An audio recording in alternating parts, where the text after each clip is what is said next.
ಸಾಬೂನು ಹಾಗೂ ಮಾರ್ಜಕ ನಿಗಮದ ಟೆಂಡರ್ ಪಡೆಯಲಿಕ್ಕೆ ಮುಂದಾಗಿದ್ದಂತ ಶ್ರೇಯಸ್ ಕಶ್ಯಪ್ ಟೆಂಡರ್ ಕೊಡ್ಲಿಕ್ಕೆ ಲಂಚಕ್ಕೆ ಬೇಡಿಕೆ ಇಟ್ಟಿದ್ದಂತ ಆರೋಪ.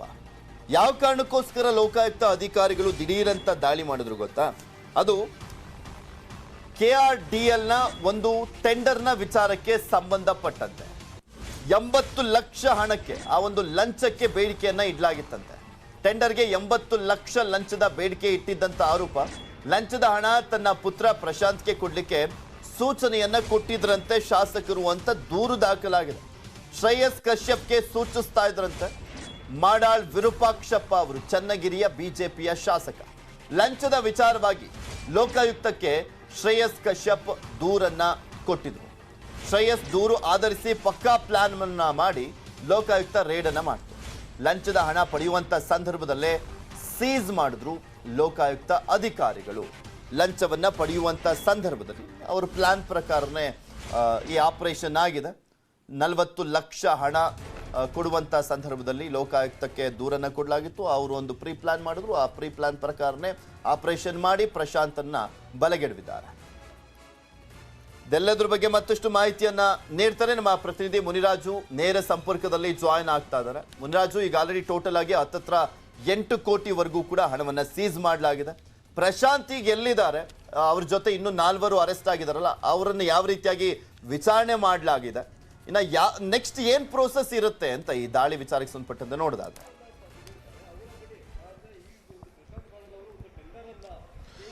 ಪೃಥ್ವಿ, ಈಗಾಗಲೇ ಈ ಒಂದು ಪ್ರಕರಣದಲ್ಲಿ ಪ್ರಶಾಂತ್ ಮಾಡೆಲ್ ಅವರನ್ನ ಪೊಲೀಸರು ಬಂಧನ ಮಾಡಿದ್ದಾರೆ. ಮತ್ತೆ ಆತನ ಜೊತೆಗೆ ಇನ್ನೂ 4 ಬಂಧನ ಮಾಡಿ ಈಗ ವಿಚಾರಣೆಯನ್ನು ಸಹ ಮಾಡ್ತಾ ಇದ್ದಾರೆ. ಮತ್ತೆ ಈಗಾಗಲೇ ಈ ಒಂದು ಪ್ರಕರಣದಲ್ಲಿ ಸುಮಾರು 8 ಕೋಟಿಯಷ್ಟು ನಗದು ಹಣವನ್ನೇ ಅಧಿಕಾರಿಗಳು ಪತ್ತೆ ಮಾಡಿದ್ದಾರೆ. ಈ ಹಣವನ್ನ ಈಗಾಗಲೇ ಲೋಕಾಯುಕ್ತ ಅಧಿಕಾರಿಗಳು ಜಪ್ತಿ ಮಾಡಿ ಅದನ್ನ ತಮ್ಮ ಸುಪರ್ದಿಗೆ ಪಡ್ಕೊಳ್ತಾರೆ. ನಂತರ ಇದಕ್ಕೆ ಸಂಬಂಧಪಟ್ಟಂತೆ ಪ್ರಶಾಂತ್ ಮಾಡೆಲ್ ಮತ್ತೆ ಅವ್ರ ಜೊತೆ ಯಾರ್ಯಾರಿದ್ರು 4 ಆರೋಪಿತರು, ಅವರು ಇದಕ್ಕೆ ಸಂಬಂಧಪಟ್ಟಂತೆ ಒಂದು ಸೂಕ್ತ ದಾಖಲೆಗಳನ್ನ ಒದಗಿಸಬೇಕು. ಈ ಹಣ ಎಲ್ಲಿಂದ ಬಂತು ಮತ್ತೆ ಯಾವ ಮೂಲಗಳಿಂದ ಬಂದಿದೆ ಅಂತೇಳಿ, ಒಂದು ವೇಳೆ ಇದು ಭ್ರಷ್ಟಾಚಾರಕ್ಕೆ ಹಣ ಸಂಪಾದನೆ ಮಾಡಲಾಗಿದೆ ಅನ್ನೋದು ಗೊತ್ತಾದ್ರೆ ಇದ್ರ ಮೇಲೆ ಅಧಿಕಾರಿಗಳು ತನಿಖೆ ನಡೆಸಿ ಒಂದು PC ಆಕ್ಟ್ ಅಡಿಯಲ್ಲಿ ಕೇಸನ್ನ ರಿಜಿಸ್ಟರ್ ಮಾಡಿಕೊಂಡು ತನಿಖೆಯನ್ನ ಮಾಡ್ತಾರೆ. ಮತ್ತೆ ಈ ಒಂದು ಹಣವನ್ನ ಸದ್ಯಕ್ಕೆ ಲೋಕಾಯುಕ್ತ ಅಧಿಕಾರಿಗಳು ಜಪ್ತಿ ಮಾಡಿ ಅದನ್ನ ನ್ಯಾಯಾಲಯದ ಗಮನಕ್ಕೆ ತರ್ತಾರೆ. ಸರ್ಕಾರಿ ಅಧಿಕಾರಿಯ ಮನೆಯಲ್ಲಿ ಸುಮಾರು ಒಂದು 6 ಕೋಟಿ ಹಣ ಸಿಕ್ಕಿದ್ರೆ ಅವರ ಕಚೇರಿಯಲ್ಲಿ ಸುಮಾರು ಒಂದು 2 ಕೋಟಿ ಹಣ ಸಿಕ್ಕಿದೆ ಅಂತೇಳಿ ನ್ಯಾಯಾಲಯಕ್ಕೆ ಮಾಹಿತಿಯನ್ನು ಕೊಟ್ಟು ಅದನ್ನ ತಮ್ಮ ಸುಪರ್ದಿಗೆ ಪಡ್ಕೊಂಡು ತನಿಖೆಯನ್ನ ಮಾಡ್ತಾರೆ. ಮತ್ತೆ ಇನ್ನು ಉಳಿದಂತೆ ಇದೇ ಪ್ರಕರಣಕ್ಕೆ ಸಂಬಂಧಪಟ್ಟಂತೆ ಏನು ಪ್ರಶಾಂತ್ ಮಾಡೆಲ್ ಅವರ ಒಂದು ಬ್ಯಾಂಕ್ ಖಾತೆಗಳನ್ನು ಸಹ ಪರಿಶೀಲನೆ ಮಾಡೋದಕ್ಕೆ ಈಗ ಲೋಕಾಯುಕ್ತ ಅಧಿಕಾರಿಗಳು ಮುಂದಾಗ್ತಾ ಇದ್ದಾರೆ. ಯಾಕಂದ್ರೆ ನಿನ್ನೆ ಸಂಜೆ 6:30 ನಂತರ ಈ ಒಂದು ಟ್ರ್ಯಾಪ್ ಕಾರ್ಯಾಚರಣೆಯನ್ನ ಅಧಿಕಾರಿಗಳು ಮಾಡಿದ್ರು.